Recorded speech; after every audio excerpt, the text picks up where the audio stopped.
আল্লাহ বলছেন ওয়ামা আদরাকা মা ইয়াউমুদ্দিন সুম্মা মা আদরাকা মা ইয়াউমুদ্দিন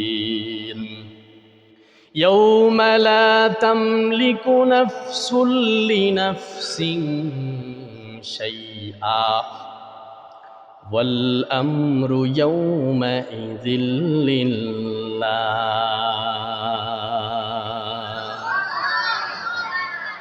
আল্লাহ নবীকে প্রশ্ন করলেন, ও নবী আমার, আপনি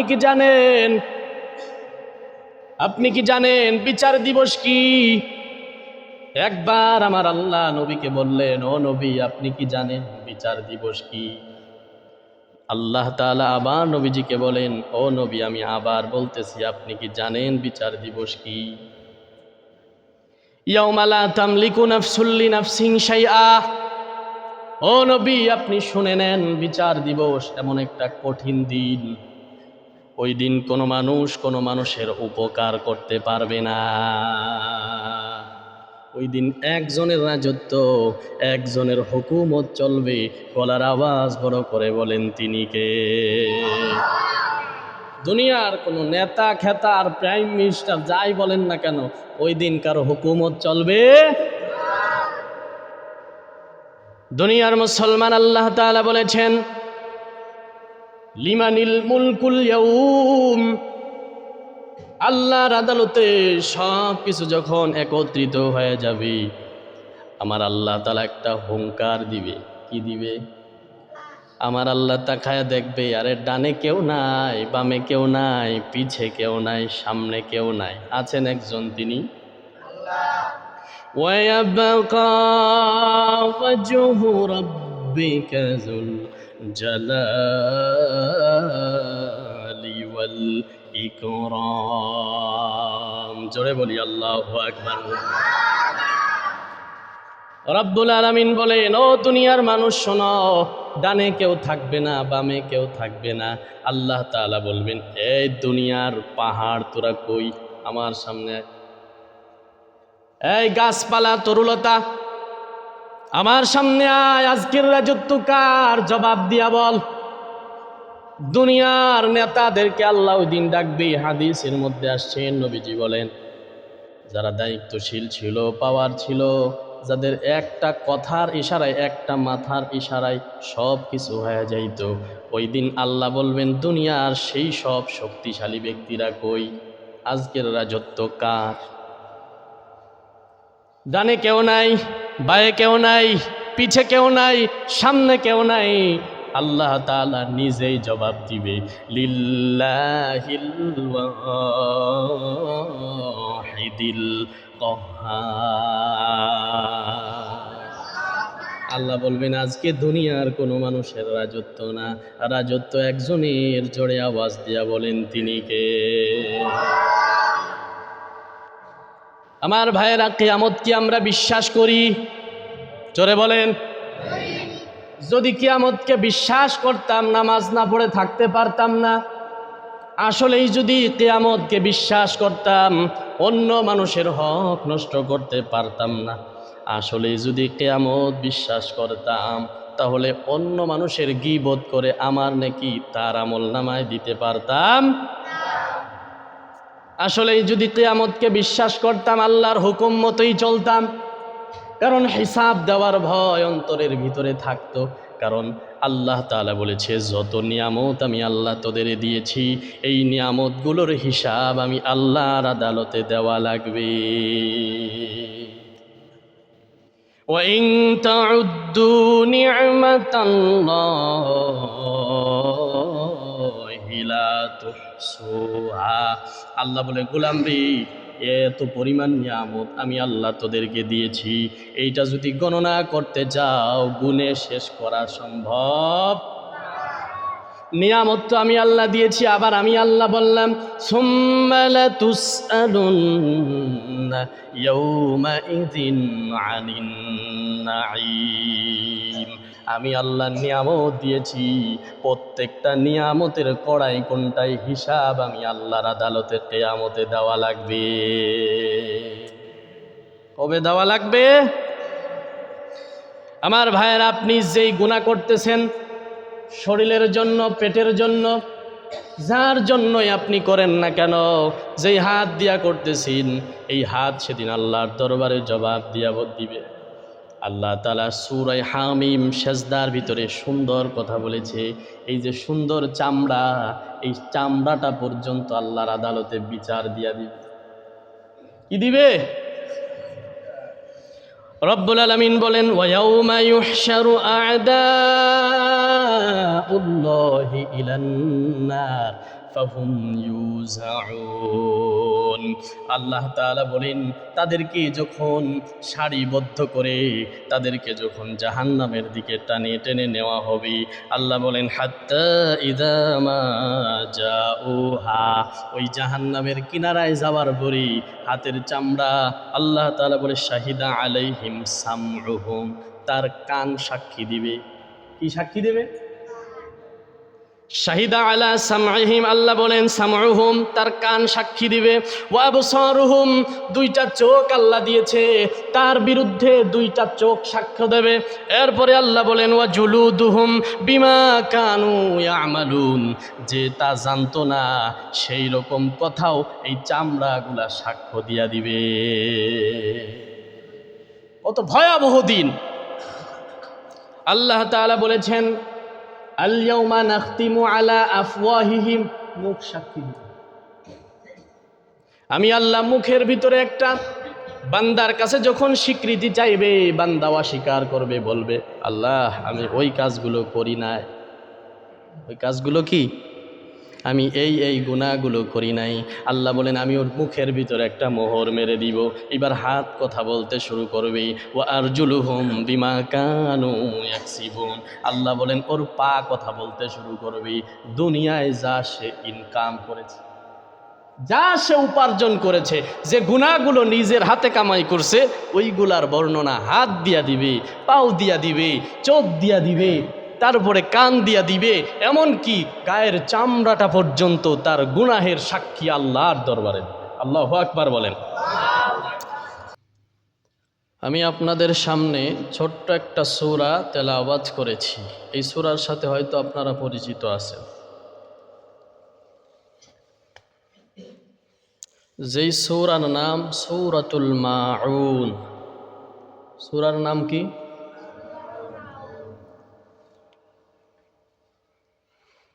মাউন শব্দের শাব্দিক অর্থ সাংসারিক প্রয়োজনীয় ছোটখাটো জিনিস বোঝায়। সাংসারিক প্রয়োজনীয় ছোটখাটো জিনিস বোঝায়। খেয়াল করে শুনবেন। হইতে পারে একটু লবণ, হইতে পারে বাঁশ কাটার জন্য একটা কি দাও, খুন্তা, কুড়াল। তো এই সম্পর্কে আল্লাহ তাআলা একটা সূরা দিয়েছে। সুবহানাল্লাহ বলেন। আমি প্রত্যেক জুমায় চেষ্টা করি নতুন নতুন কিছু শোনানোর জন্য, এটা আগে থেকেই।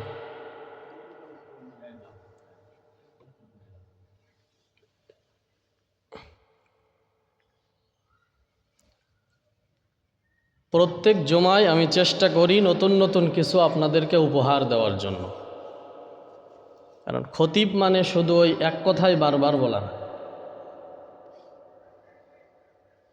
খতিব মানে সমাজের ভিতরে কোনটা প্রয়োজন সেগুলো মানুষকে সতর্ক করা, মানুষকে বলা যে এই ভুলগুলো সমাজের ভিতরে আছে, আপনারা থেমে যান, না থামলে সামনে আপনার বিপদ। ঠিক না কথা? কারণ আমরা ইসলাম ধর্মের অনুসারী, আমরা দাবি করি আমরা মুসলমান। আমরা কি জীবনের প্রত্যেকটা ক্ষেত্রে মুসলমানের সীমা রেখা আছে, একটা বাউন্ডারি আছে। একটা কি আছে? বাউন্ডারি আছে।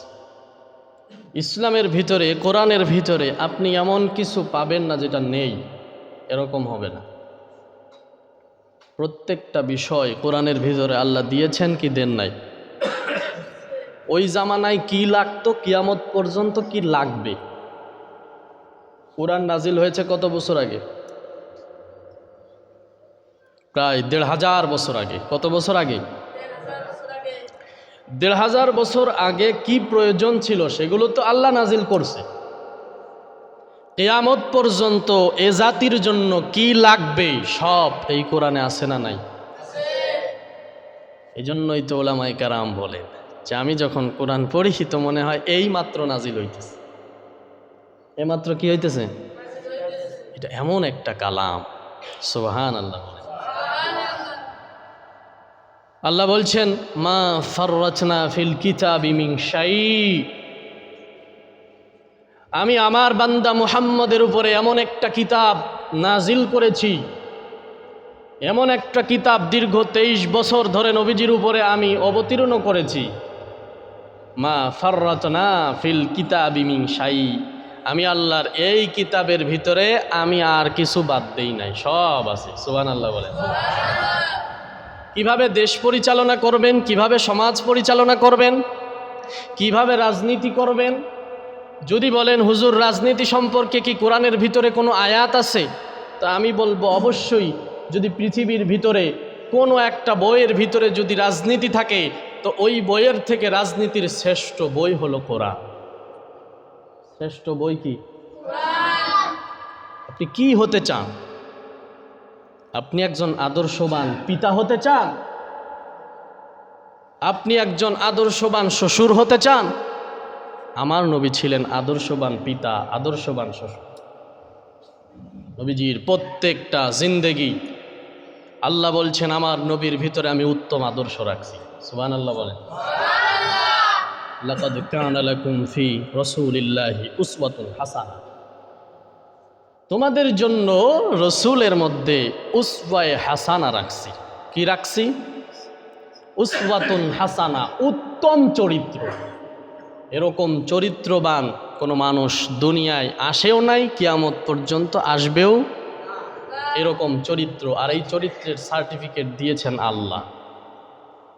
চরিত্রের সার্টিফিকেট দিয়েছেন কে?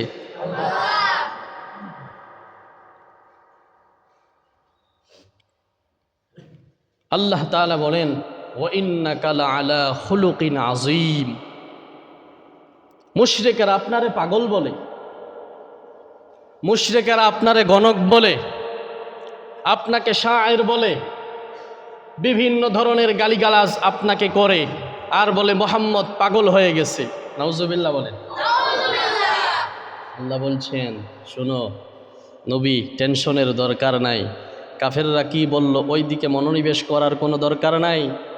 আপনার চরিত্রের সার্টিফিকেট আমি আল্লাহ স্বয়ং আরশে আজিম থেকে দিয়ে দিলাম। সুবহানাল্লাহ। ওয়া ইন্নাকা লাআলা খুলুকিন আযীম, নবীজি আমার খুলুকে আজিমের অধিকারী, যার থেকে উত্তম চরিত্র আর কোনো মানুষের। তাহলে বলছিলাম আপনাদের সামনে সূরাতুল মাউন তেলাওয়াত করেছি। কোন সূরা তেলাওয়াত করেছি? এই মাউন শব্দের অর্থ কি? পারিবারিক সাংসারিক ছোটোখাটো জিনিস, এটারে বলা হয় কি? মাউন। সেই ছোটোখাটো জিনিস কি হতে পারে? দাও, খুন্তা, বটি, কুড়াল, যেগুলো লাগে প্রয়োজনীয় ছোটোখাটো জিনিস পূরণের জন্য। এই সূরার ভিতরে আল্লাহ তাআলা এই সূরাটা কেন নাজিল করলেন এর ব্যাপক তাফসির মুফাসসিরিন ইকরাম করেছেন।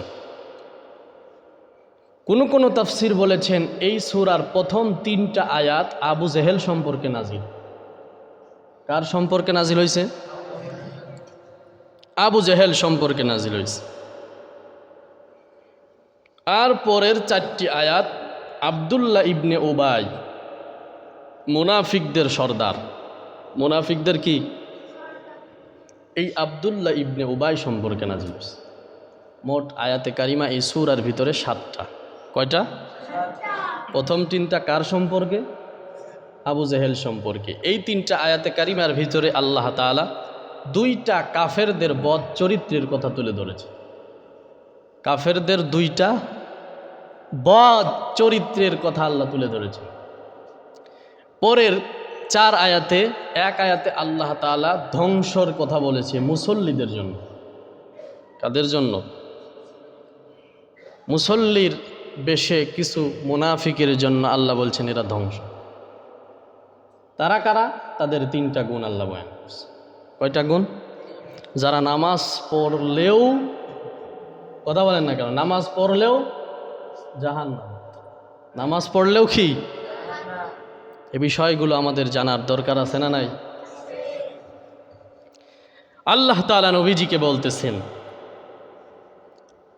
আরাআইতাল্লাযী ইউকাযযিবু বিদ্দীন ফাযালিকাল্লাযী ইয়াদউল ইয়াতীম ওয়ালা ইয়াহুদ্দু আলা তাআমিল মিসকিন। আরাআইতা, নবী আপনি কি দেখেছেন? আল্লাহ নবীকে বলছেন আরাআইতা, নবী গো আপনি কি দেখেছেন? আল্লাযী ইউকাযযিবু বিদ্দীন, যে বিচার দিবসকে অস্বীকার করে, কিয়ামত দিবসকে অস্বীকার করে, এমন কোন মানুষকে কি আপনি দেখেছেন? আপনি কি চেনেন? নবীকে আল্লাহ কি করলেন? প্রশ্ন করলেন। আপনারা বলেন আমরা কি কিয়ামতকে বিশ্বাস করি? আরো জোরে বলেন, করি। এই কিয়ামত নিশ্চিত আসবেই আসবে। ওই দিন আল্লাহ ইনসাফের আদালত কায়েম করবে। কিসের আদালত? জোরে বলেন। সমাজে নিম্ন পর্যায়ের কিছু মানুষ আছে, উচ্চ পর্যায়ের কিছু মানুষ আছে, আছে না নাই? এই উচ্চ পর্যায়ের মানুষ নিম্ন পর্যায়ের উপরে জুলুম করছে। দুনিয়ার কোনো মানুষ বিচার করতে পারে নাই, তার কথা কেউ শুনেও। এই বিচারটা হবে কি হবে না? কিয়ামতের ময়দানে আল্লাহ ইনসাফের আদালত কায়েম করবে। ওই মাজলুম ব্যক্তি আল্লাহর দরবারে ডাক দিয়া বলবে, আল্লাহ দুনিয়ায় আমার বিচার হয় নাই, এই কিয়ামতের দিনও কি আমার বিচার হবে না? কিয়ামতের দিনও কি আমার বিচার হবে না? রাসূলুল্লাহ সাল্লাল্লাহু আলাইহি ওয়াসাল্লাম সাহাবায়ে কেরামদেরকে বললেন, ও সাহাবায়ে কেরাম, তোমরা কি জানো সব থেকে নিঃস্ব ব্যক্তিকে? সাধারণ কথা, নবীজি যখন বলছে সব থেকে নিঃস্ব মানুষকে, সাহাবায়ে কেরাম বলছি ইয়া রাসূলুল্লাহ, আমরা তো জানি দুনিয়ায় যার টাকা নাই, পয়সা নাই, থাকার মতো একটা জায়গা নাই, এই তো সব থেকে নিঃস্ব। কি আপনারা কি বলেন? এই তো সব থেকে নিঃস্ব। সাহাবায়ে কেরাম একই জবাব দিয়েছে। নবী বলেন, না, সব থেকে নিঃস্ব হলো ওই ব্যক্তি যে কিয়ামতের ময়দানে পাহাড় পরিমাণ নেক নিয়ে আল্লাহর আদালতে উঠবে আর চিন্তা করবে কখন আল্লাহ ইশারা দেয় আর আমি জান্নাতে ঢুকব। কখন আল্লাহ ইশারা দেয়, কারণ আমার তো নেকের পাহাড়, কখন আল্লাহ অর্ডার দেয় আর আমি জান্নাতে ঢুকি। এই আশায় সে আল্লাহর দরবারে আশাই থাকবে। কিন্তু এমন একটা মুহূর্ত আসবে, ওই মাজলুম ব্যক্তি যারে কোনো অপরাধ নাই, নিরপরাধ, সামান্য ছোটোখাটো কারণেই তারে একটা থাপ্পড় লাগায় দিয়েছে, তার উপরে নির্যাতন করেছে, আইল ঠেলে জমি একেবারে অর্ধেক এক কাটা নিয়ে নিছে। এরকম মানুষ আছে না? আপনাদের এখানে যদি কেউ থাকে আমি ক্ষমা চাই, আপনার লক্ষ্য করে আমি কোনো কথা বলতেছি না। তবে উচিত আপনার যে আপনি থেমে যান। আপনি কি হন? জোরে বলেন, কি হন? যেই পাপের কাজে আপনি আগাইতেছেন, আমার উচিত সতর্ক করা, আপনার উচিত মেনে নেওয়া। এতদিন যা হয়েছে ক্ষমা চেয়ে নেওয়া, কারণ এটা বান্দার হক। এটা কার হক? বান্দার হক। বান্দা মাফ না করলে আল্লাহ মাফ, এটা আপনারা জানেন। দুইটা হকের কথা, একটা হলো আল্লাহর হক। যেমন নামাজ পড়া কার হক? জোরে বলেন, কার হক? এখন যদি আপনি নামাজ না পড়েন, আল্লাহর হক, আল্লাহ চাইলে মাফ করতেও পারে, এটা তার ব্যাপার। কিন্তু যদি আপনি বান্দার হক নষ্ট করেন, তো বান্দায় যদি ক্ষমা না করি, আল্লাহর আদালতে ক্ষমা পাওয়ার কোনো সুযোগ। রাসূলুল্লাহ সাল্লাল্লাহু আলাইহি ওয়াসাল্লাম বলেন, ওই ব্যক্তি আল্লাহর আদালতে উঠবে, এত পরিমাণ নেক, এত পরিমাণ নেক, কিন্তু ওই ব্যক্তিকে তার পাওনাদার থাকবে যার উপরে জুলুম করেছে। এখন ওই সময় তো আর সম্পদের কোনো গান চলবে না, চলবে নাকি? যে দুনিয়ায় আমার এত বিঘা সম্পদ ছিল, আমি তোর 1 বিঘা দিয়ে দিলাম, তুই চুপ থাক, এরকম সিস্টেম আছে নাকি? কেউ কারো উপকার করতে পারবে না। দুনিয়ায় মানুষ বিপদে পড়লে একটু উপকার করা যায়, যায় কি না? কিন্তু ওই দিন কারো বিপদে কেউ উপকার করতে পারবে।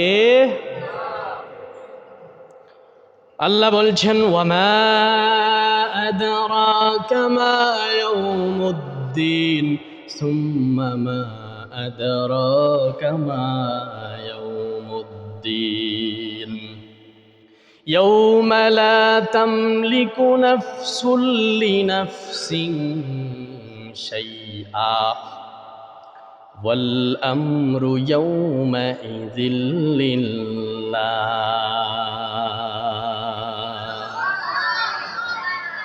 আল্লাহ নবীকে প্রশ্ন করলেন, ও নবী আমার, আপনি কি জানেন বিচার দিবস কি? একবার আমার আল্লাহ নবীকে বললেন, ও নবী, আপনি কি জানেন বিচার দিবস কি?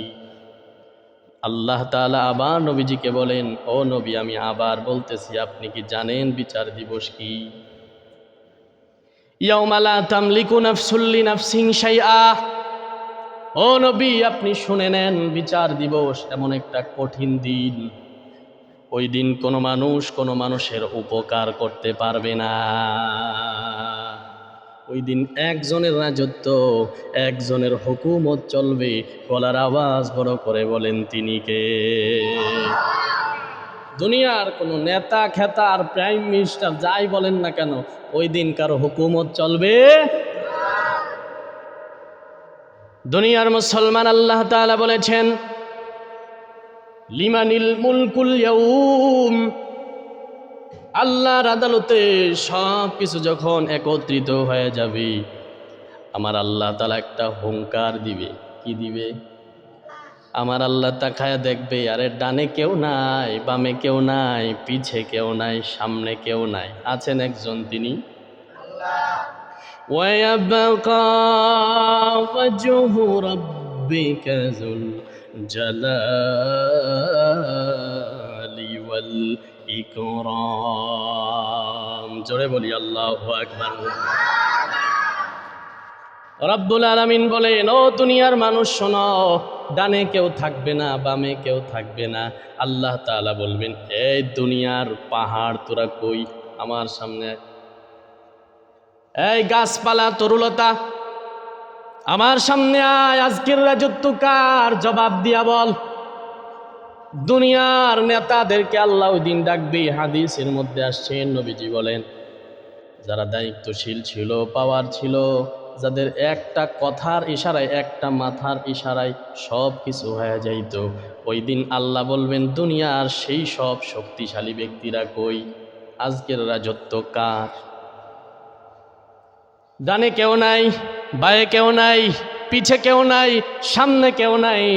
আল্লাহ তাআলা নিজেই জবাব দিবে, লিল্লাহিল ওয়াহিদিল কাহ্হার। আল্লাহ বলবেন, আজকে দুনিয়ার কোনো মানুষের রাজত্ব না, রাজত্ব একজনের। জোরে আওয়াজ দিয়া বলেন, তিনি কে?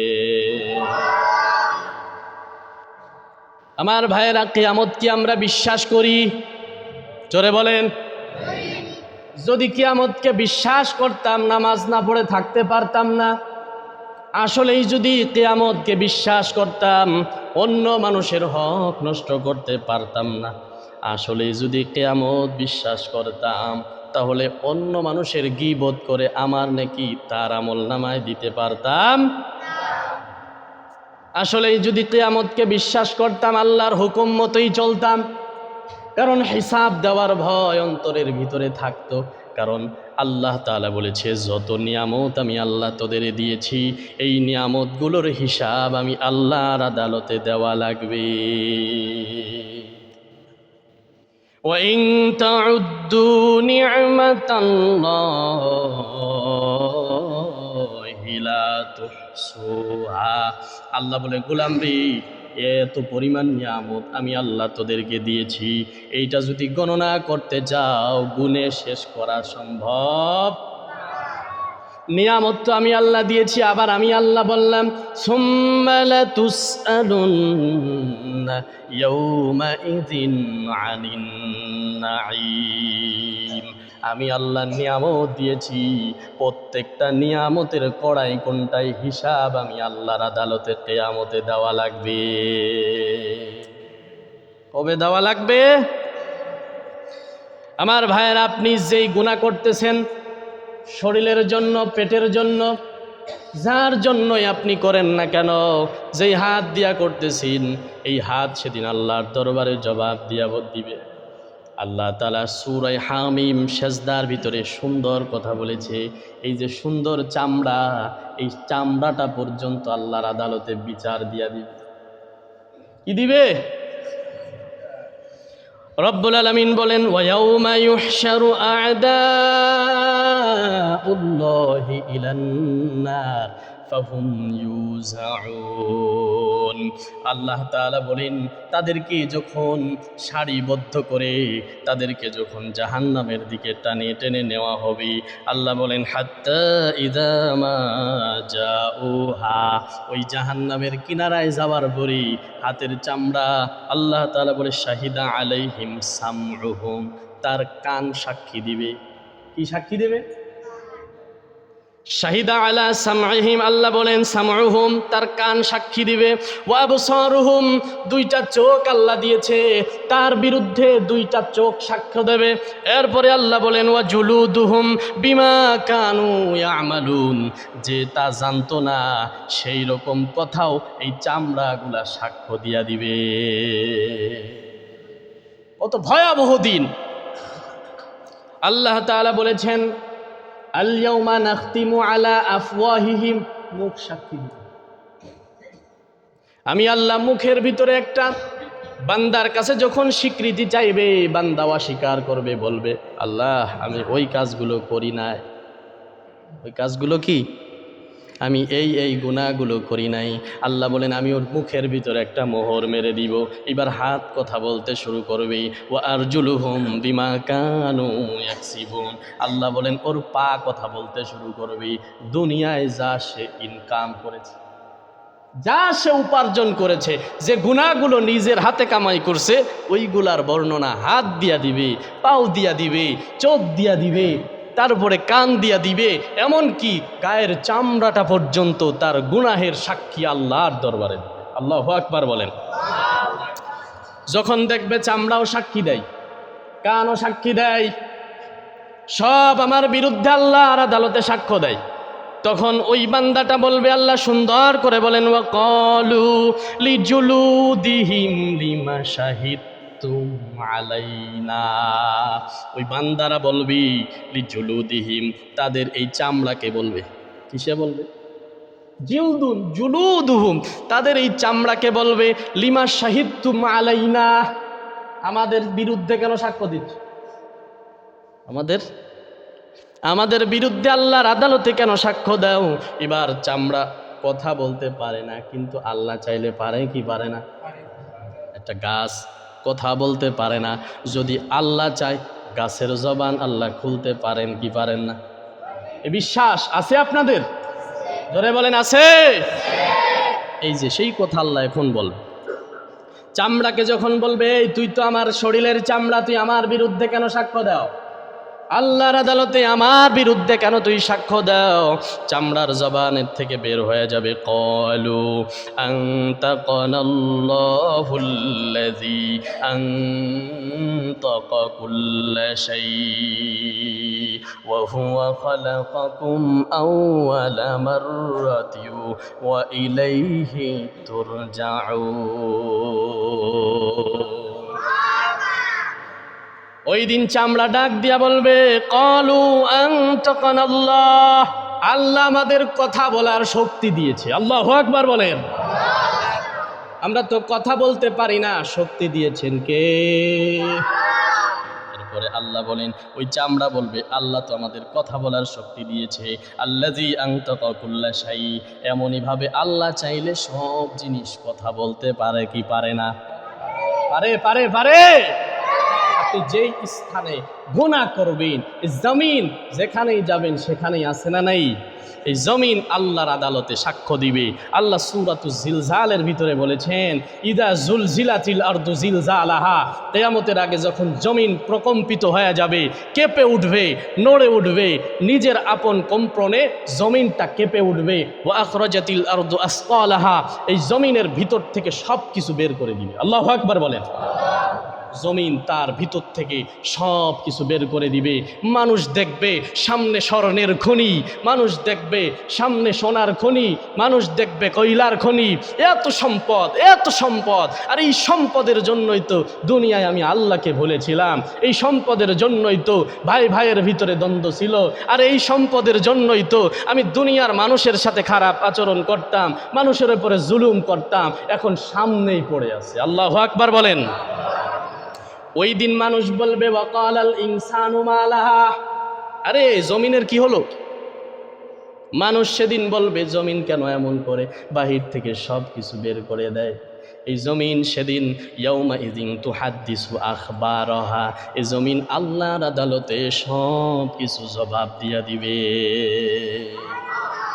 এজন্য আল্লাহ চাইলে সব কিছু কথা বলতে পারে কি পারে না? আপনি যেখানে গুনাহ করতেছেন ওইখানে যে সমস্ত জিনিস আছে কিয়ামতের ময়দানে আল্লাহর দরবারে সাক্ষ্য দিয়ে দিতে পারে কি পারে না? আমার ভাইয়েরা জন্য বললেন, নবী গো, আরো আইতাল্লাযী ইউকাযযিবু বিদ্দিন, ওই ব্যক্তি সম্পর্কে কি আপনি জানেন যে এই কিয়ামত দিবসকে বিশ্বাস করে না?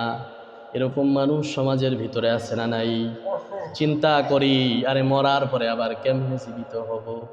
যে আল্লাহ আমরা কিছুই ছিলাম না এ সম্পর্কেও কোরআনে বিস্তারিত বর্ণনা আছে। মানুষ কিছুই ছিল না, তার থেকেই আমার আল্লাহ বানাইছে কি বানাই নাই? আল্লাহ উদাহরণ দিয়েছে, ও দুনিয়ার মানুষ, দুনিয়ায় যদি সামান্য একজন মানুষ কিছু তৈরি করে, প্রথমবার তৈরি করতে একটু কষ্ট হয়, দ্বিতীয়বার তৈরি করতে কি কষ্ট হয় নাকি? দ্বিতীয়বার প্রথমবারের থেকে সহজ কিনা? আল্লাহ নবী হাদিসের ভিতরে বলেছে, মানুষ যখন মারা যায় কবরের ভিতরে কবরস্থ করা হয়, ওই কবরের ভিতরে বান্দার লাশগুলো পচে যায়, সব কিছু ধ্বংস হয়ে যায়, কিন্তু হৃৎপিণ্ডর একটা হাড় ওই কবরের ভিতরে থাকে। ওই হাড়ের থেকে রব্বুল আলামিন কিয়ামতের ময়দানে বান্দার দেহর আকৃতি দিয়ে দিবে। এই শক্তি আল্লাহর আছে না নাই? আবু জেহেল বিশ্বাস করে না। তার সম্পর্কে মুফাসসিরিনে কেরামের একটা মত, আবু জেহেল সম্পর্কে এই 3টা আয়াতে কারিমা নাজিল হয়েছে।